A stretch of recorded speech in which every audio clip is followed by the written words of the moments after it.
Welcome to The Explainer. So, did you know that millions of Americans currently lack the proper identification they're going to need for basic federal access? Seriously, just imagine waking up on May 7th, 2025, packing your bags for this long-awaited domestic flight, and then, boom, you get turned away at airport security literally just because of the plastic card in your wallet.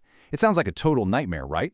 But for a lot of people, that could become a reality when the federal Real ID deadline strictly takes effect. So today, we're breaking down the absolute ultimate step-by-step guide on how to get a Massachusetts state ID card so you don't get left grounded.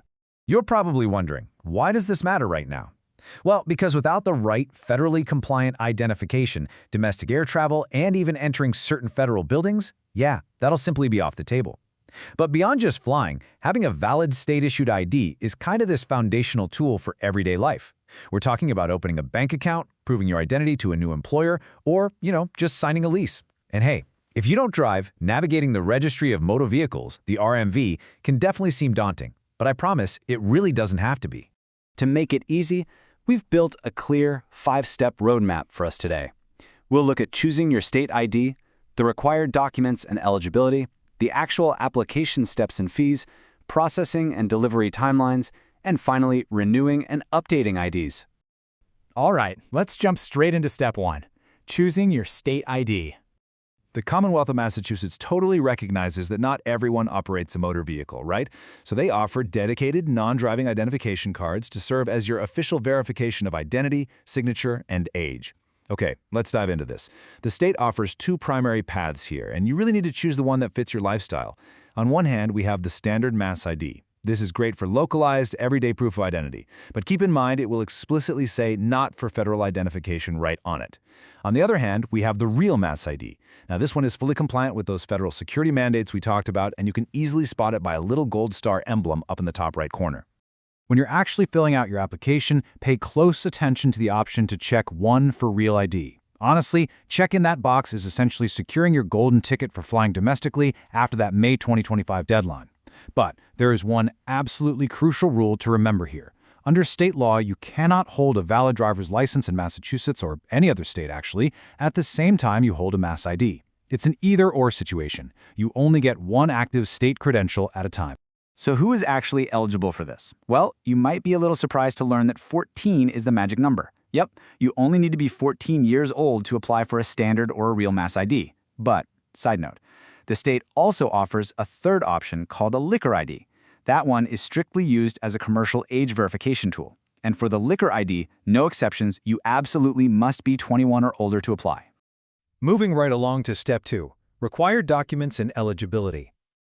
Let's be real for a second. Gathering paperwork for any government agency is exactly where people usually start feeling the anxiety, but we are going to make this completely stress-free. The absolute key here is mastering what we like to call the 1-1-2 rule, especially if you're going for that Real ID. Here's how it works. You need 1 document proving lawful presence in the U.S., so like a U.S. passport or a birth certificate. You need 1 document proving your full 9-digit social security number, think your actual social security card or a W-2 form. And finally, you need 2 documents proving your Massachusetts residency. This could be a current lease, a utility bill, or, a printed bank statement from the last 60 days. Oh, and if you just want the standard ID, you only need 1 proof of residency. Actually, quick pro tip for you, keep all these documents together in a single physical folder before you even leave the house. Trust me, you do not want anything getting lost or crinkled in transit.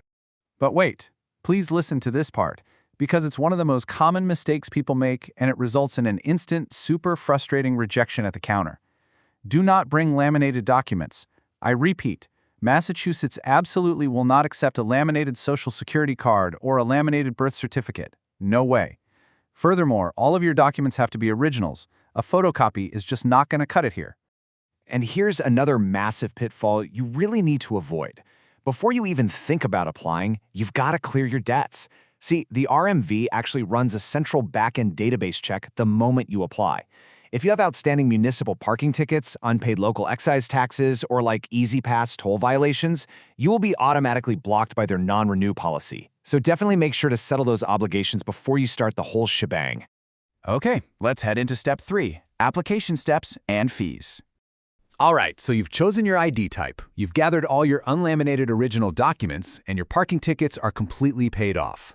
Now we're in the action phase. The hands-down best way to navigate the RMV is to use their hybrid process. First, start your application online via the RMV's portal. Filling out that digital questionnaire at home is going to save you major time. Plus, it generates a customized list of the exact documents you're going to need. Second, you schedule an in-person appointment right through that same portal. And third, you just show up for your appointment with your originals in hand. Now here's a really cool little hack. You don't necessarily have to go to a standard RMV service center. If you happen to be a AAA member, you actually have a highly convenient alternative. You can book your credential appointment and process your ID right at a participating local AAA branch, which, let's be honest, usually means way shorter lines and a much quieter waiting room. A real game changer. So, what's this going to cost? And this brilliantly illustrates the pricing structure right here. Whether you go with the standard Mass ID or the real Mass ID, the standard fee is just a flat $25 for a card that is valid for 5 full years. But the state also makes a really smart accommodation for non-citizens with a limited-term lawful presence in the U.S. Let's say your visa only valid for 2 more years. Well, your fee is prorated at just $5 per year. You can generally pay by cash, check, money order, or card. But hey, it's always smart to double-check what your specific location accepts before you go.